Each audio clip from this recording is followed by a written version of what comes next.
Okay. Elmia. Okay, that's helpful. Thank you. Is joining us from New Jersey. And Brooke is joining us from Wisconsin. Awesome. Thanks, everybody. Feel free to keep going. It's nice to meet folks from across the country, especially in this virtual space. But again, thank you, everybody, for joining us. For those that are just joining now, just a reminder that this session is being recorded. Today we will be discussing the important intersection between housing and disability rights. Disability justice is a topic that's important to many of us, and a lot of advocates in this session and outside of this session have been contacting us about bringing this up as a topic for Tenant Talk Live, so I'm really excited to have it here and to learn more about it along with all of you. So I just wanted to kind of bring a little bit more context into the issue. There's an organization called the ARC, and we'll be joined by somebody from there today. And they're a community-based organization advocating for and with people with intellectual and developmental disabilities. And they reported that approximately 4.8 million non-institutionalized individuals with disabilities rely on supplemental security income, or SSI, as their only income. So that usually averages around 9K a year, and this kind of pushes out a lot of people from what the everyday housing market looks like today in the US. And so that's why it's such a timely discussion for us to have. And not only that, but there's also a really crucial point for us to talk about this, because we also want to acknowledge the issue of accessibility and availability for folks with disabilities. And as some of you may or may not know, we recently published our fall issue of Tenant Talk, which focuses on this intersection between housing and disability justice. And Courtney will be sharing the link to this publication in the chat shortly, so feel free to check it out. We also have a sign-up link that you can use if you want it in a printed version. Currently, it's available in just the English version. But yeah, today we will be joined by two awesome disability rights leaders who will be sharing more about their works and some tips for advocacy. But before I do that really quickly, I'm going to invite two of our awesome NLIHC staff to provide some important updates for you all. I'm going to begin with Kim Johnson, who is one of our NLIHC's policy analysts, and she's going to be giving some really important and really timely updates from the Hill. Hi, everyone. Can you hear me? Okay, there I am. Great. Hi, everyone. I'm happy to join you as always. My name is Kim Johnson. I'm a policy analyst here at NLIHC. And like Sidney said, I am here to share some of the latest updates from Capitol Hill. So before we jump into where things are now, for just a little bit of background, there are two big bills making their way through Congress right now. So one is a bipartisan infrastructure package, and the other is the $3.5 trillion reconciliation package known as the Build Back Better Act. The Build Back Better Act currently contains about $327 billion for affordable housing and community development, including significant funding for NLIHC's top policy priorities. So that's $90 billion to expand rental assistance to the lowest income households, $80 billion to make critically needed repairs to public housing, and $37 billion for the National Housing Trust Fund to construct, preserve, and operate deeply affordable and accessible homes. If implemented correctly, these resources would effectively end homelessness in the United States. There's been a lot of drama over the past few weeks over the Build Back Better Act. Early on in the process, House Speaker Nancy Pelosi promised to move both Build Back Better and that bipartisan infrastructure bill simultaneously so that Build Back Better would not get left behind once the bipartisan bill passed. However, last week she scheduled a vote on the bipartisan package without having reached an agreement on Build Back Better. So fearing that Build Back Better would get dropped altogether, House progressives have been withholding their support for the bipartisan bill unless Build Back Better moves with it. And without the support of progressive Democrats, there would not be enough votes in the House to pass that bipartisan infrastructure bill. In the Senate, Senators Joe Manchin of West Virginia and Kyrsten Sinema of Arizona have withheld their support for Build Back Better. And just last week, Senator Manchin announced that he would not support a bill costing over $1.5 trillion, less than half of the funding currently provided in the bill. So congressional leaders and President Biden are aiming to have a vote on both Build Back Better and the bipartisan infrastructure bill by the end of the month in October. So while there are a lot of details that still need to be worked out, there is increasing concern about what negotiations will mean for those housing investments. Negotiations over the size and scope of Build Back Better are ongoing, but it's extremely likely that we will see some major cuts to programs funded in Build Back Better in the coming days. A report released this week from the Washington Post noted that housing investments may be the first cut from the bill. We cannot lose this opportunity to achieve these historic investments in affordable housing. Congressional leaders will likely come to an agreement on final top-line funding numbers in the next few days. So we are urging advocates to contact their members of Congress and tell them to provide the highest level of funding possible for housing vouchers, repairs to public housing, and the National Housing Trust Fund. I believe that one of my colleagues dropped a link to our call to action in the chat. Thank you so much. I think that was Courtney. Yes, thank you, Courtney. So you can also call your members of Congress and ask them to join a Dear Colleague letter that is being circulated by Representative Richie Torres in New York. So just for a little bit of context, Dear Colleague letters are circulated among members of Congress as a way to show unity and build pressure on congressional leadership around a particular issue. So we want as many members of Congress to join that Dear Colleague letter as possible. So that's about it for my updates. I'm happy to answer any questions. And in the meantime, I will turn it back over to you, Sidney. Thank you so much, Kim. I don't think we have any questions in the chat right now, but I did just want to kind of re-emphasize what Kim was saying, that right now is a very critical time, a very important time for you all to get in contact with your members of Congress. We do have a lot of different resources available for you all. I know sometimes reaching out via email or a phone call can be kind of intimidating, but we do have those templates available for you all, so you don't have to go into it thinking that you have to know everything about it. We're here to provide that information for you if you ever need it. And then for the letter for the Dear Colleague letter for Richie Torres, Courtney just put the email for that staffer in the chat, so you have that available as well. Cool. Thank you, Kim. Cool, we don't have any more questions, but if they do come up, Kim, feel free to answer them in the chat. I will just say really quickly, if you all have any questions or any questions for the panelists, feel free to drop them in the Q&A feature, but feel free to interact with the chat. I do see that we do have a chat here. Tamara just noting that many individuals with PTSD, ADHD, anxiety, and bipolar disorder lose housing because their symptoms annoy other tenants, or worse, tenants fear these tenants. Even where their behaviors do not violate the law or rental contracts, other tenants often join together to evict these tenants, and these are hidden disabilities. And I just want to thank you, Tamara, for bringing that up, because that is a really good point. So next, I'm going to go ahead and introduce our next NLIHC staff person who's going to give some updates on ERA. We have Emma Foley, a research analyst. Thanks, Sidney. It's great to be here. And I think I gave an update a few weeks ago about emergency rental assistance and kind of spending progress where we are. And since that presentation, the Department of Treasury released new data, updated data on emergency rental assistance spending that went through August 31st. So I'll just highlight a couple of those key points here. So in August, programs spent an additional $2.28 billion in emergency rental assistance funding, bringing the total assistance provided to households to $7.1 billion.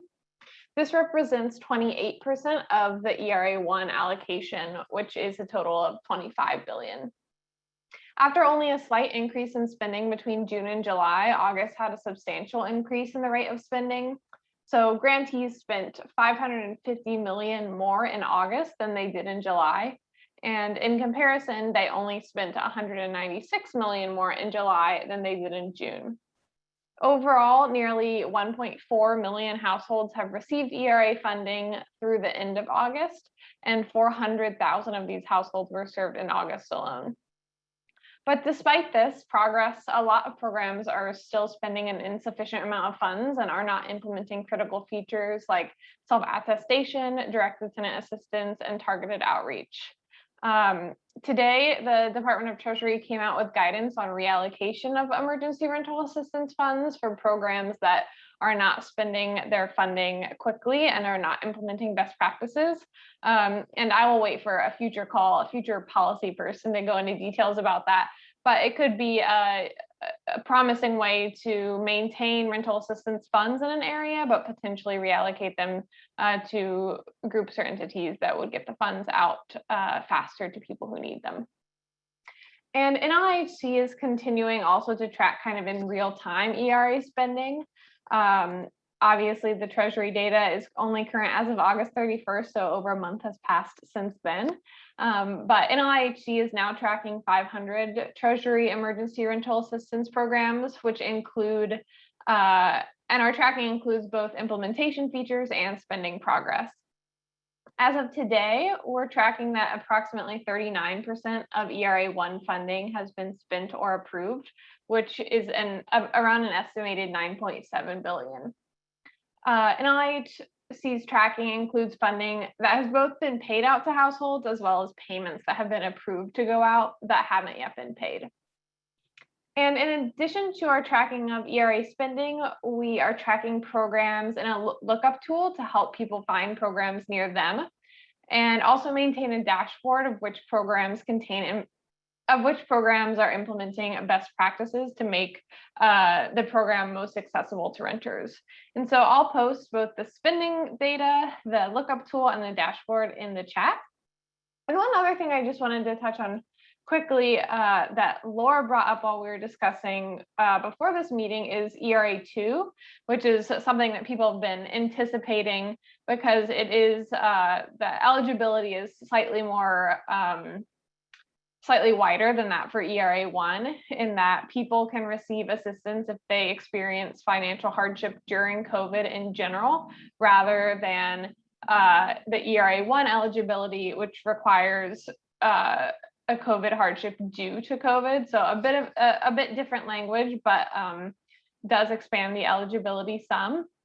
And programs are just now starting to implement ERA2 funding. And we are working to identify those and incorporate that into our data. And so then maybe next time, next Tenant Talk, I can provide an update on, some of the programs that are implementing ERA2 as well. So I think that's all I have, but happy to, I'll post some links in the chat and happy to answer any questions if there are any. Thank you, Emma.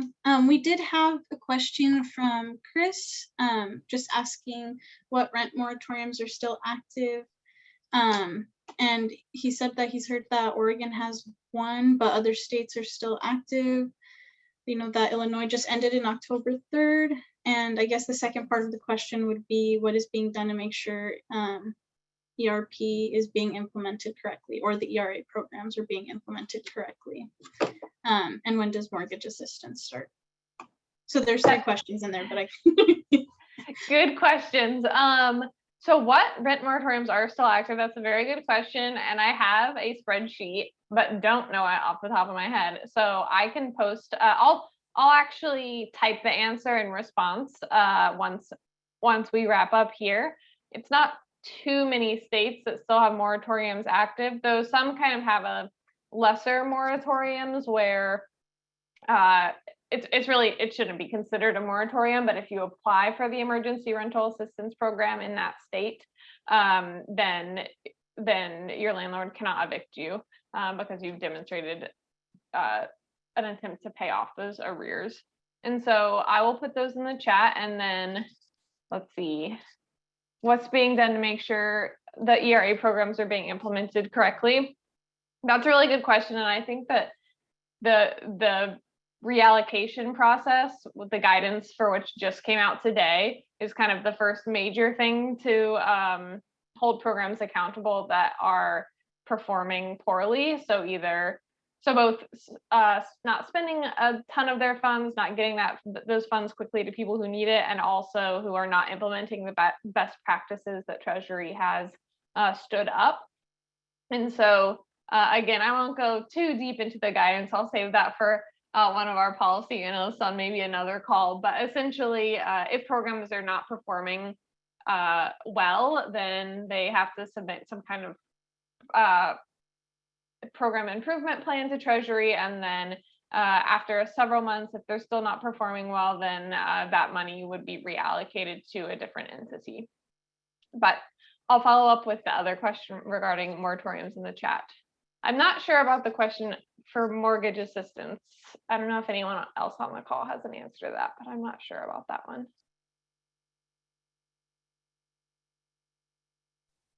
Yeah, I could try answering the mortgage assistance question. So NLIHC kind of focuses on rental assistance, so we don't handle the mortgage assistance side of things too often, but the National Consumer Law Center has this link that can, the Consumer Finance Protection Bureau, one of those, has this link that I'm about to post to the chat that has a little bit more information for help for homeowners, including mortgage assistance. Thank you. Thank you both. There is one more question in the chat, and I guess it says it's from Ariana. She's asking what's being done to make sure the funds get to communities of color, and are there enforcement mechanisms? Yeah, that's a really good question too. I would say, there aren't super formal enforcement mechanisms at this point. I do think, again, with that reallocation guidance, some of the best practices that programs need to be implementing are things like offering culturally and linguistically responsive services and applications, making sure an application is easily accessible, so providing it in a variety of ways, like online, over the phone, on paper. And so those kind of strategies and best practices are intended to enhance equity in the emergency rental assistance program, but I think that process hasn't explicitly outlined the need to get funds to communities of color, which is obviously so critical.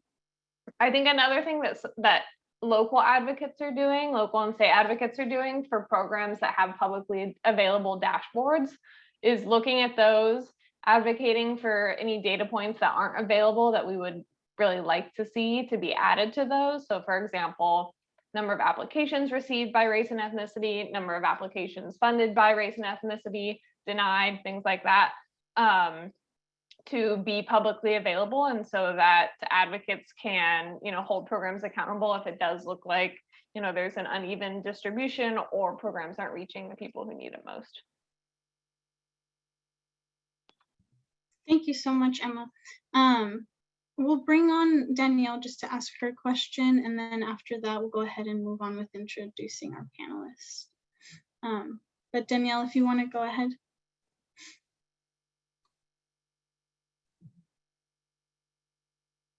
Danielle, you should be able to unmute now.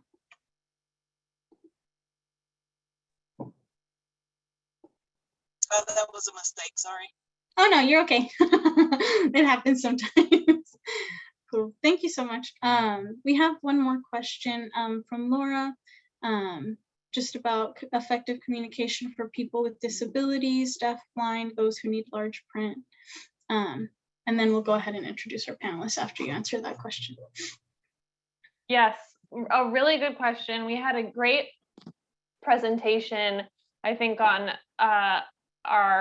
one of our mini webinars of several weeks ago from someone who is doing advocacy specifically around this. And so kind of the short story is a lot of programs aren't providing accessible applications for people who are blind, deaf, etc. oftentimes the websites are very difficult to navigate. There isn't a phone service that you could call into if you're visually impaired. And so that's certainly a point of advocacy and something that programs should do better on, but a really great question. Thank you so much, Emma, and thank you both to Kim and Emma for presenting on those updates. I'd now like to introduce both of our panelists for today. Today, we're going to be joined by Nicole Jorwic, who is a Senior Executive Officer of State Advocacy and Senior Director of Public Policy at the ARC. And we'll also be joined by Laura Ramos, President at Everything for Accessible Community Housing Rules Incorporated. And we'll go ahead and begin with Nicole. Nicole, if you want to go ahead and start us off. Sure, thanks so much. Hi, everyone. I already have been introduced, so I won't say it again, but I'm Nicole and I work with the ARC. For folks that aren't familiar with the ARC is the largest organization promoting and protecting the civil rights of individuals with intellectual and developmental disabilities and their families. And I cover primarily for our organization the issue of home and community-based services and the workforce that provides those services. And I've also done some work in the housing space, although we have a wonderful new staff who's going to be focusing on that. But it really always makes sense that I'm working on housing as well, because without housing, we can't have home and community-based services, because so many people who either the hindrance is access to affordable, accessible housing and or the access to the direct care support that they need in order to stay in that housing. And so I'm just going to talk about, I love the hashtag care can't wait. That's definitely what we're pushing for this week. I'll be heading to DC in a little bit. I live in Chicago, actually. But anyway, I digress. So I'm going to talk a little bit about those services. What are Medicaid home and community-based services? A lot of people think about Medicaid as a traditional healthcare program, and it does provide those traditional healthcare services to a lot of people, including a lot of people with disabilities, but it also provides long-term supports and services to people with disabilities, and that includes home and community-based services. Home and community-based services includes everything from, support with personal care, personal hygiene, to, support making friends, support on the job. A lot of folks don't realize how many employment supports and services are funded by Medicaid home and community-based services. And so what we're pushing right now, in addition to working with our colleagues that are pushing for more housing stock, we're pushing for more of those supports and services. The home and community-based service system was only created 40 years ago in 1981, and it's never been fully funded. They didn't close all of them, but they closed a lot of institutions serving different people with disabilities, people with mental health issues, mental health disabilities, but they did not ever invest the money to build the infrastructure and the capacity in homes and in communities. And what that looks like is waiting lists. Just like there's waiting lists for housing, there are waiting lists for services. There's almost 1 million people on waiting lists for home and community-based services, and we know that doesn't actually even scratch the surface of the need. Because that only captures, we know that the data that we have only captures about 25% of the need, because so many people don't even know what services they may be eligible for. Medicaid is a program that does have pretty strict financial eligibility requirements, but what it does is provides those services to keep people living safe and independently in their homes and in their communities. That includes people with disabilities. It obviously also includes aging adults. So this system is, because it has never been fully funded and fully invested in, the reason there can be waiting lists is because the federal Medicaid law, it's actually the Social Security law, but Medicaid falls within the Social Security Act. There are some services that are mandatory and some services that are optional. Mandatory services under the law, and again, it's an old law, it was written in 1965, but mandatory services include things like institutions, nursing homes, And while home and community-based services, while they're not optional to the people who need them, are considered optional under the federal Medicaid law. Why that matters or how that shows up is the waiting list, because states can put caps on the amount of people that they're going to serve. And that's what they do because they don't have the federal funding that they need to support building the capacity and infrastructure. Medicaid is a state and federal partnership. So states, every dollar that they invest in Medicaid home and community-based services, they know that they're going to get matched at a pre-negotiated rate. It varies state to state, but in every state it's over 50%, even if it's 50.01 in places like New York and California, all the way up to 75%. And so it is really state and federal dollars, but because of the huge, what we call the institutional bias in the program, we know that we need to see additional dollars come into home and community-based services. So we did see some funding come in to stabilize the program in the rescue plan, the American Rescue Plan Act, or ARPA. It was $12.7 billion for 1 year of funding to support states to strengthen and expand access to HCBS. But that's really money that should have been passed a year before because we knew that this system and that the workforce that provides a service this workforce also makes very low wages, on average less than $12 an hour across the country. So in order to address both the waiting list issues and how many people are waiting for services and the low pay of the workers that provide these services, we're pushing for $400 billion has been what's been proposed, but more realistically, it's going to be $250 billion is what we know we need to make the program work in the states. Because we know that we need to have folks have the services that they need so that they don't end up institutionalized, and also so that when they get the housing, the available housing, that they have the supports that they need to stay in it and be in it successfully. So I can talk about Medicaid HCBS in my sleep, so I won't talk too much more about it, but it's one of the Medicaid home and community-based services are what service provider chapters of the ARC do across the country. It's not the housing has to come from housing programs, but it's the wraparound services. Medicaid cannot pay for room and board. And so really that's why why accessible, affordable housing and the services have to go hand in hand. And so we're also always looking for flexibilities. There's a program called the Money Follows the Person program, for example, that we also hope to see made permanent in the legislation that's current in the reconciliation package that's coming together. That has been proposed, and that's actually not very expensive. So we expect that part will stay in since it's all going to be a huge chess game for the next couple months. But the positive thing is that program is a program that has moved 110,000 older adults and people with disabilities out of institutional settings and into the community.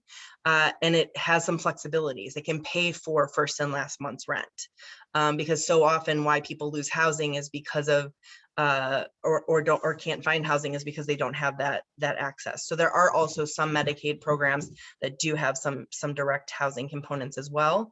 And that's a program that also shows the cost effectiveness of serving people with affordable, accessible housing and with the services that they need in the community. It saves Medicaid 20% per Medicaid beneficiary per month. And so it's a really important program. It's also a really cost-effective program, which seems to be something that's gaining some traction right now. And we also know we know we need to get this investment. Fundamentally, we need to make sure that home and community-based services becomes a mandatory service, just like nursing home services, so that it's on equal footing with other services so that there aren't waiting lists. We'll get there. That's not what we're going to be able to do with this investment. It's a longer-term goal, but we are working towards that. And we're also working towards making sure that that the financial eligibility requirements that really keep people with disabilities and aging adults poor in order to access the services that they need, we need to address that too. There's multiple prongs at which we need to address this issue, but we're really glad to be working with a lot of our partners, obviously including NLIHC, and also the National Alliance to End Homelessness. We've been working a lot more with groups that are working specifically in housing, because so often we're kind of all operating from a scarcity mode, which I think leaves us all fighting for scraps. And it's so good that we're all starting to talk more together and helping to raise each other's issues, because it all rising tides lift all boats, and all of these systems need to be better funded and have the capacity and infrastructure that they need. So I will get off my soapbox, but I'm really glad to be here and chatting with you all, and happy to answer any questions that have come up. Yeah, thank you so much, Nicole. I love that quote, rising tides lift. I think you said sinking boats. I don't know, or just all boats, but it was really good. All the boats are important. There was a question that came in through the Q&A. Laura did answer it, but I wanted to know if you wanted to provide your perspective on it as well. It's from Paul. So he says, the federal regulations seem to have a gap in the requirements for utilization of accessible units. There's a short period requiring outreach to disability organizations, but in short order, the unit is assigned to the family at the top of the waiting list, and that family will be required to sign a lease addendum agreeing to be bumped to an inaccessible unit if a family requiring the accessible features applies for that unit. However, there's no requirement for housing authorities and other providers to maintain a bumping list. It's essentially impossible to identify those units where a family could be bumped. The result is an unknown number of families inappropriately using scarce accessible features. How do we get HUD or / housing providers to maintain a bumping list? I'm glad someone else answered, because I'm the first one to say when I don't have an insight on that one, and I don't have an insight on that one. No, it's okay. I just wanted to make sure before moving forward too. No, I appreciate it. Yeah, of course. And so somebody did ask if there are any state programs that have a landlord watch system so they can easily be reported for offenses. And so future tenants can see that information. Also, can we outlaw application fees or shift that burden? I think it's mainly just for like folks who aren't like are experiencing offenses due to discrimination. I'm not sure. That question came up a while back, so I'm not sure who asked it, but whoever asked it, if they want to elaborate, they can raise their hand too.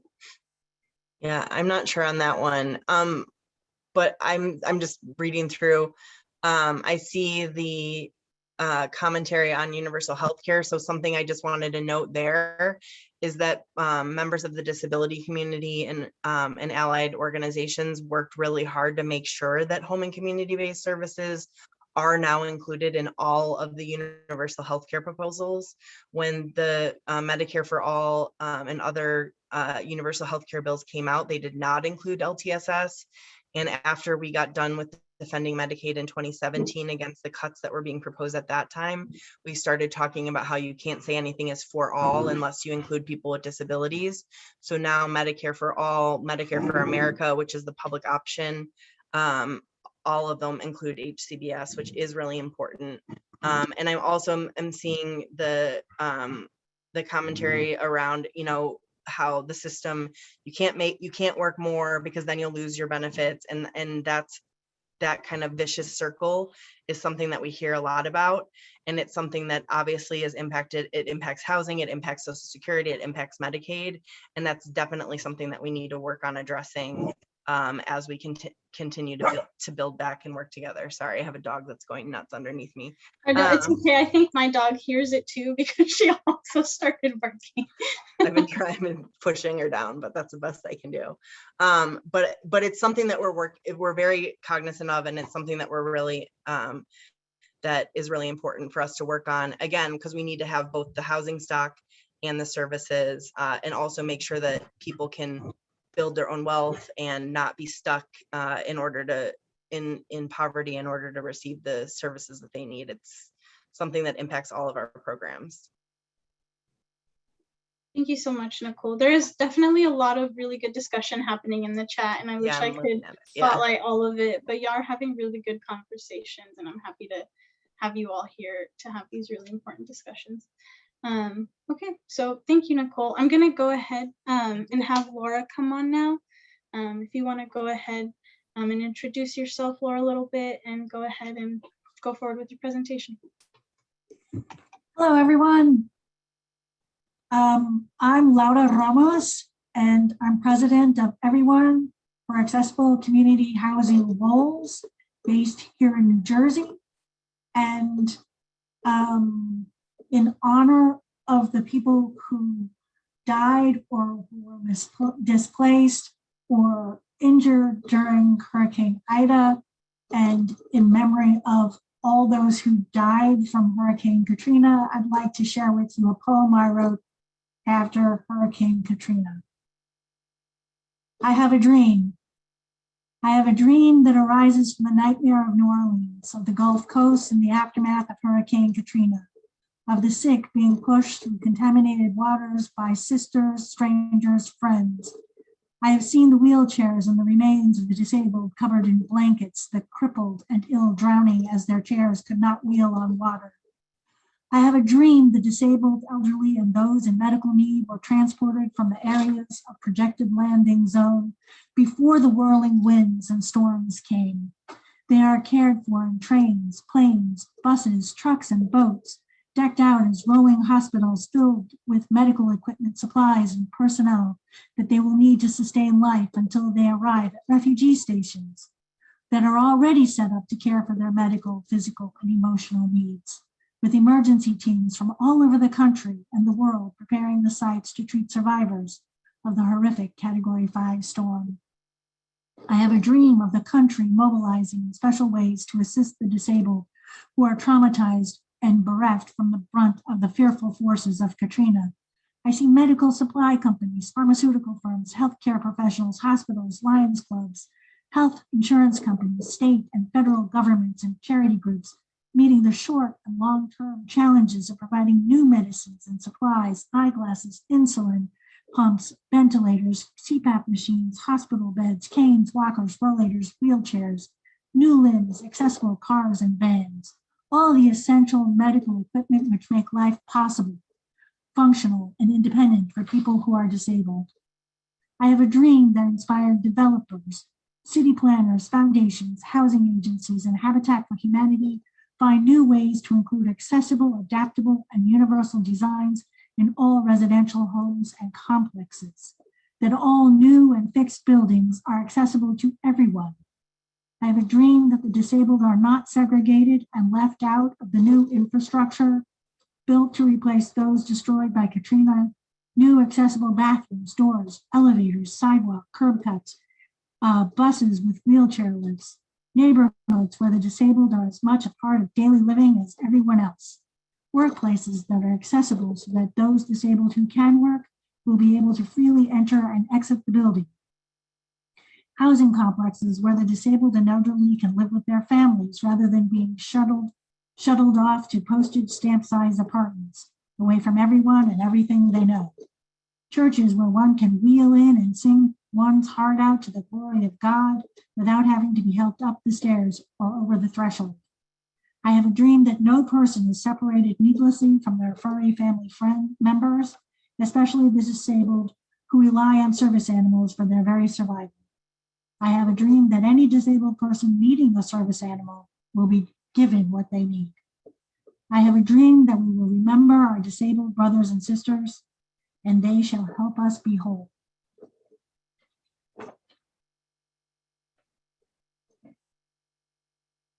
And I hope you could all hear me. Yes, we can hear you. Okay. This poem means such a lot to me because I remember so many people dying needlessly. And having lived through Superstorm Sandy in New Jersey, where my special needs complex didn't have power for 12 and a half days, and there was no help at all, I really relate to some of the challenges that have not been met by the federal, state, and local governments in spending their FEMA monies appropriately and making sure that the disabled and the elderly those in nursing homes and hospitals or who don't have transportation to leave such a disaster zone get the help they need. And the hurricane is one of the only disasters that you actually get lead time for. I mean, we knew for many days before Katrina made landfall that it was going to be a huge storm. Same with Ida, just got bigger and bigger. But again, the authorities and the people who own the nursing homes and the people who rented to people who are poor, elderly, and disabled, nobody was held to task to making sure that no one was left behind. So more people died. Some elderly and disabled who are in nursing homes, there was like 7 nursing homes who decided to rent a big warehouse and they put everybody in there on mats and stuff. Some people died. None of that was appropriate.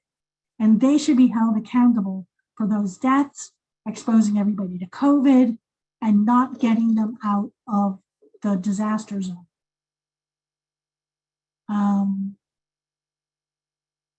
So I believe that none of that has to happen. We have the resources in this country to be able to help everyone get out of the disaster zone. We just need the effort to make it happen. Now, going back to some of your other questions, there's a lot that needs to be done in taking people with disabilities and the elderly out from the bottom of the totem pole when it comes to access to housing. And the Build Back Better Act cannot be better if there are not improvements in how many fully wheelchair and otherwise accessible apartments and housing units, including single-family homes, are actually made fully accessible.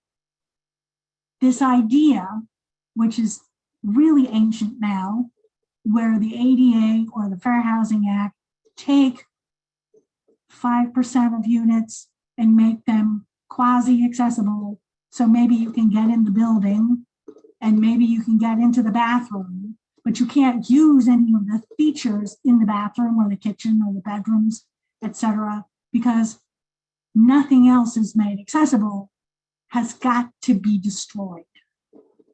It's not happening.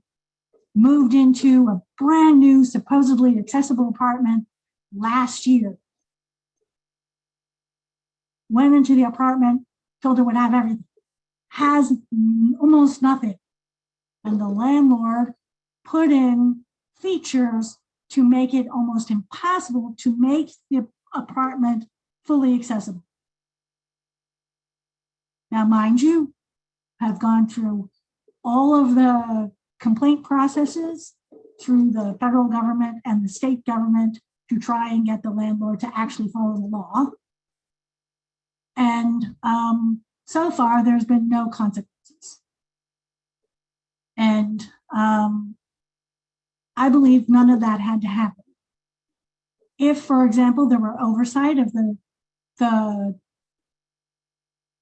hang on, I just lost the low-income housing tax credit program, where a lot of the new buildings are being funded to ensure that the buildings and grounds on the outside are made fully accessible, then complexes like the one I live in would be fully accessible.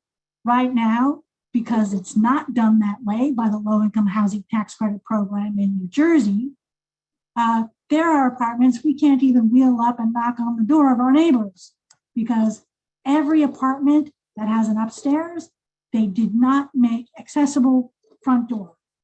They put a landing of 1 to 2 steps in front of every one of those apartments. So literally, we can't even go knock on the door of our neighbors.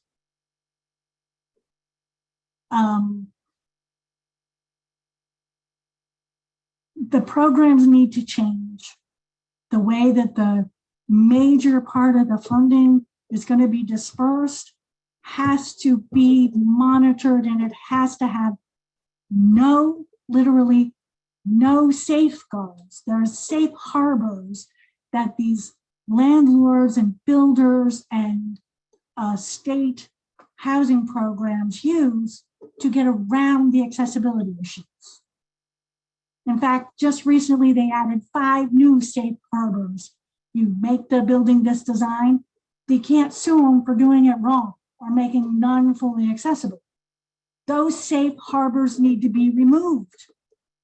There are so many people who are currently living in inaccessible, partially accessible apartments. You can get in them, but they have bathrooms that they can't even use properly and no help.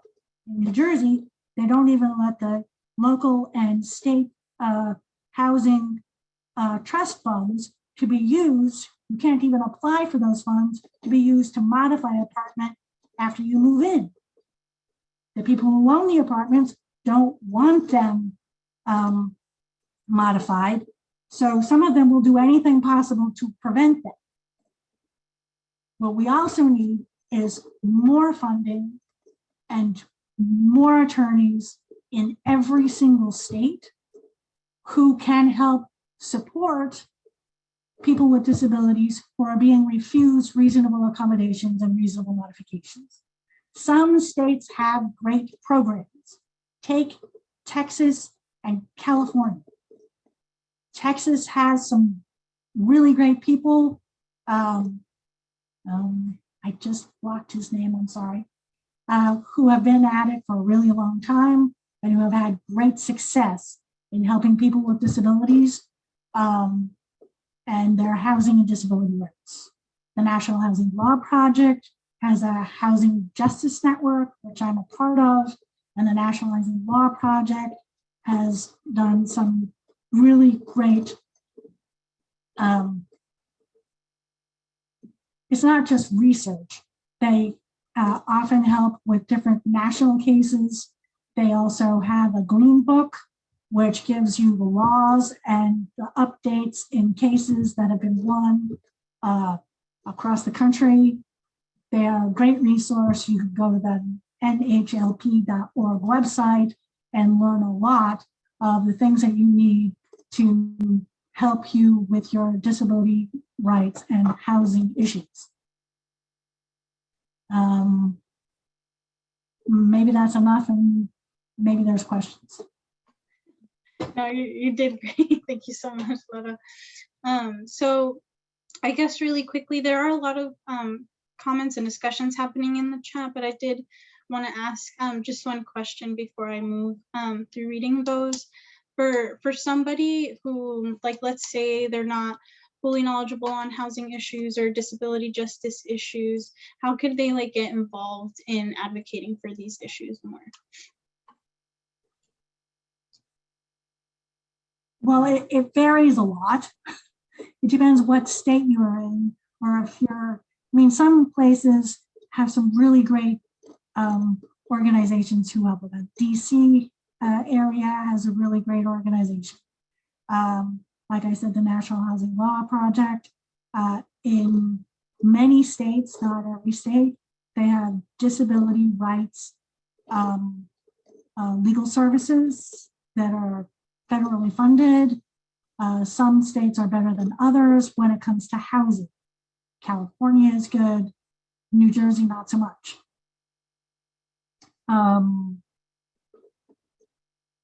Although there was a question related to Nicole's talk that they do have in New Jersey, and they do have this federally funded program in some states called the Managed Long-Term Care Support Services. And it allows people who make too much for the regular Medicaid cutoff level to contribute to part of the MLTSS program. And for that fee, then they qualify for Medicaid. And some of those people can get out of nursing homes They can help have their housing and their in-home clinicians or therapists or home health aides, shopping, etc. All that can help be funded by this type of program. And if they are able to do so, instead of just having an agency make all the decisions for you or the insurance company make those decisions for you, they have a mechanism where you can decide who you want to hire and have help you.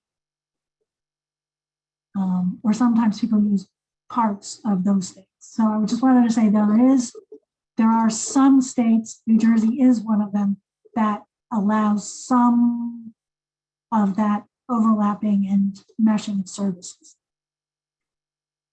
Great.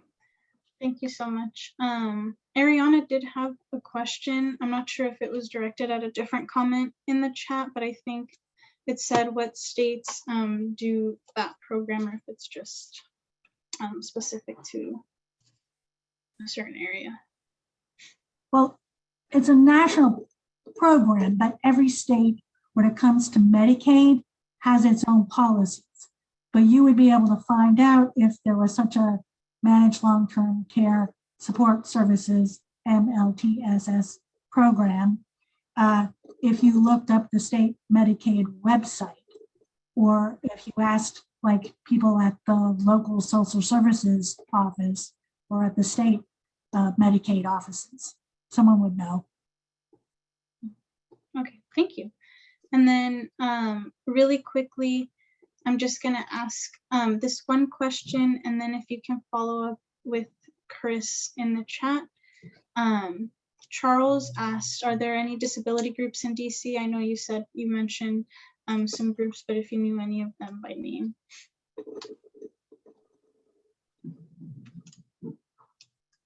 If you get their information, I can look it up. I just blanked, sorry. Yeah, of course. If it's okay, I can share your. There are groups in DC, but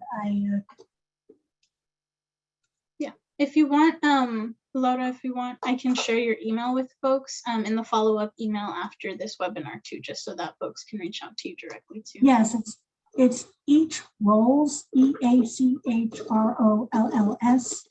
@yahoo.com. Awesome. Thank you so much. And then we did have one more question really quickly. What would you say are tenants' call to action for advocacy? And this is from Nikia.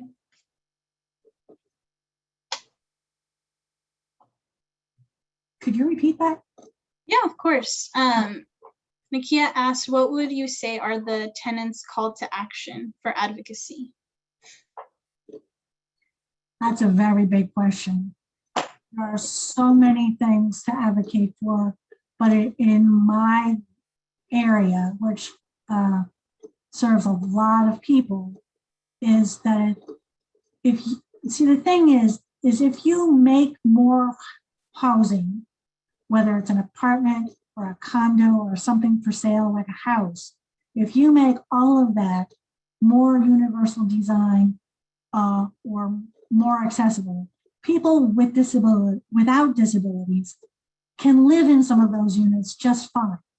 But people with the disabilities who don't have anywhere to go often wind up homeless or wind up having to crawl into bathtubs and stuff to try to bathe.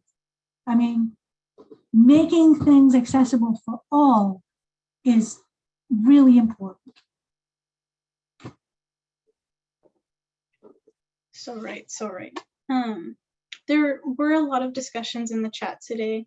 I mean, I want to thank you, Laura, and I know that Nicole had to hop off a little bit earlier for an emergency, but I just want to thank you both for being here, and Laura for sharing your poem. It was really beautiful, and I did get a chance to read it before the webinar, and it was honestly so good. And to everybody that was having discussions about all the different issues around disability justice in the chat, I just also want to thank you for your vulnerability and being honest with your conversations and things that need to be fixed with the system. Courtney did share an image that Laura did share with us, and we put it in the e-blast before this too, that you are more than welcome to view yourself as well. And I'll include the copy of the chat in the follow-up email as well, just so y'all can see everything that was said in here today in the public chat. That way you don't lose any of that information.